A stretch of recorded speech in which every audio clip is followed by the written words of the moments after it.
The plot thickens, Trump versus the internet money. Donald Trump, you know him. Loves a good directive. His latest target, online fundraising. Yes, the internet. That series of tubes apparently now a hotbed of illicit activity. Specifically, he's got his sights firmly fixed on 𝐸𝐃. You know, the Democrats' rather successful digital piggy bank. He's instructed his attorney general to investigate it vigorously, pronto, like yesterday was too late, because according to the official narrative, it's a brewing national crisis, or something. A crisis conveniently timed, perhaps? We shall see. It's all very dramatic, isn't it? So, why this sudden laser-like focus on poor 𝐸𝐃?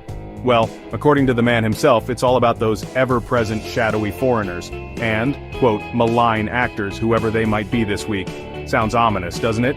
Laundering illegal contributions through the vast expanse of the web, the horror, the digital untraceable horror, and get this, 𝐸𝐃 actually fess up to a few issues. They acknowledged over 200 potentially illicit contributions in 2024, all originating from foreign internet addresses. Oops, a digital whoopsie indeed. A small crack for a very large hammer. But wait just a gold-plated second there. Is this a tale of purely democratic digital dastardliness? Is 𝐸𝐃 the lone villain in this online fundraising opera? Spoiler alert, of course it's not. This is American politics after all. Things are rarely that simple or that one-sided. The Associated Press, bless their investigative journalistic hearts, decided to take a little peek into Trump's fundraising activities. Over the past 5 years, no less, a thorough look, and oh, the fascinating, curious treasures they managed to unearth. It's almost like looking under a different rock reveals different bugs. Yes, as it turns out, Mr. Trump's campaign coffers weren't exactly a pristine example of financial purity themselves. The AP found a rather chunky 1,600 contributions to his cause, many from donors residing quite comfortably abroad, or with suspiciously close and potentially problematic ties to foreign interests. Some even rather carelessly forgot to, provide basic identifying information. It's almost as if online fundraising, with its speed and reach, is an incredibly complex beast for involved in the game. Who could have possibly known? Besides, well, everyone paying attention. So let's dive, shall we, into the glorious, murky details of Team Trump's rather internationally flavored funding sources. How about a cool $5,000 donation, for instance, linked, quite poetically, to a derelict building? Very fixer-upper chic, politically speaking. Or another $5,000 contribution from one Jiajun Jack Zhang, a Chinese businessman who, bless his transient heart, listed a La Quinta Inn in Hawaiian Gardens, California, as his official address in October 2024. Plot twist: Mr. Zhang actually lives in China's Shandong province. This particular gem of a donation came via WinRed, the Republicans' own online platform. Naturally. And the hits, they just keep on coming. It's a veritable parade of peculiarities.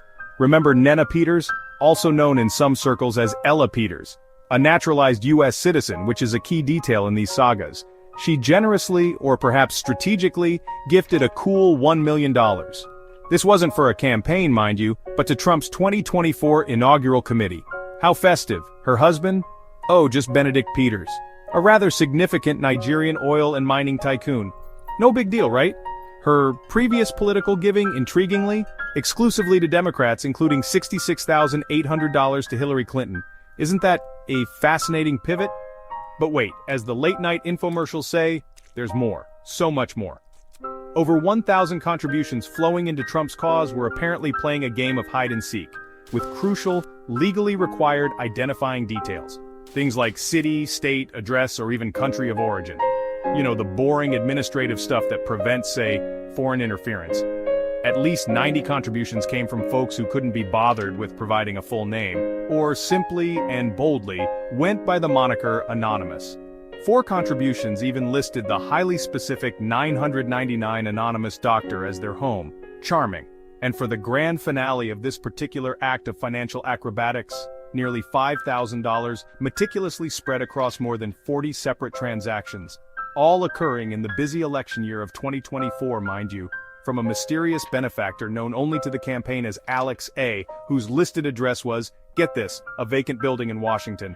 Bonus points for atmosphere. It used to be a funeral home. Spooky. These creative contributions, also processed with a smile through WinRed. And WinRed's robust response to these red flags?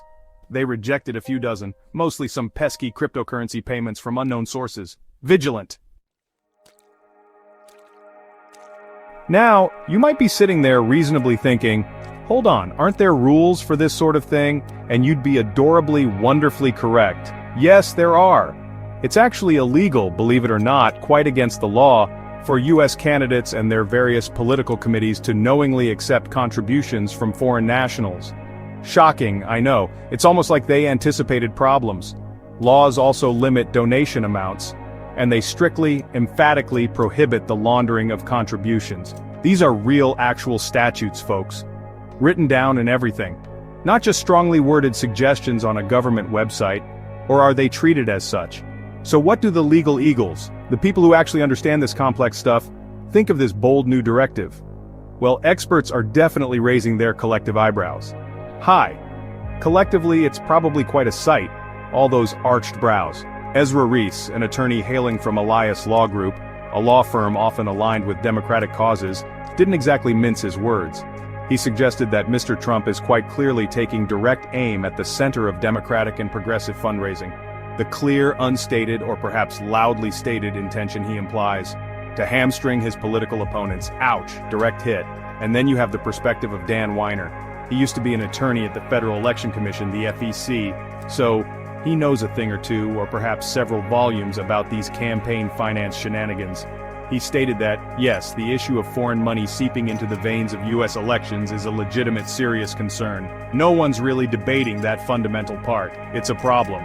What's not legitimate, Weiner continued with pointed precision, is to single out one political opponent and pretend the problem is limited to them. A rather insightful observation about selective outrage, wouldn't you say? Now, let's take a brief, illuminating stroll down memory lane, regarding Mr. Trump's own sterling history with campaign finance issues. Spotless, of course. Wink. Remember, during his first term he pardoned conservative commentator Dinesh D'Souza, convicted of campaign finance violations, and Republican donor Michael Liberty, convicted of using straw donors, gone. Oh, and former Representative Duncan Hunter, convicted in 2020 of stealing $250,000 from his campaign fund, pardoned. And just in January 2025, the Justice Department conveniently dropped its case against former Republican Representative Jeff Fortenberry, accused of accepting $30,000 from a Nigerian billionaire. A pattern, perhaps? Or just a series of incredibly fortunate coincidences for his allies? And for an extra delightful dash of in this already confusing saga, back in February 2025, President Trump fired an FEC commissioner, because, well, he can. Shortly thereafter, as if on cue, a Republican commissioner on the same panel resigned from their post.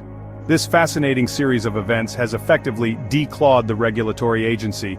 It denied the Federal Election Commission the quorum it critically needs to actually investigate violations and enforce campaign finance laws. It's a bold strategy, Cotton. Let's see if it pays off for them. Almost like disabling the national burglar alarm system right before a very large, unregulated party. So what's the big tangible deal if Act Blue gets seriously investigated? Or even, dare we whisper it, temporarily or permanently shut down? Well, Democrats are quite understandably a tad concerned. More than a tad. They express genuine, palpable fear that an aggressive, politically motivated investigation could lead to Act Blue ceasing to exist entirely as a functioning platform, or, at the very least, draining its substantial legal and financial resources. The potential short-term cost if Act Blue were suddenly shuttered, estimates hover around over $10 million. That's a lot of missed fundraising emails and tote bags. Act Blue, for its part, isn't just taking this onslaught lying down. Their spokesperson, a Miss Megan Hughes, delivered a rather pointed and punchy statement. It's telling, she said, with what one imagines was a sigh, that while Trump and his allies attack grassroots-funded platforms like ours, their own campaigns have welcomed money from questionable sources. It's the sophisticated political equivalent of, I know you are, but what am I? But you know, with slightly more at stake than playground bragging rights. A fair point, some observers might argue, about glass houses and stones.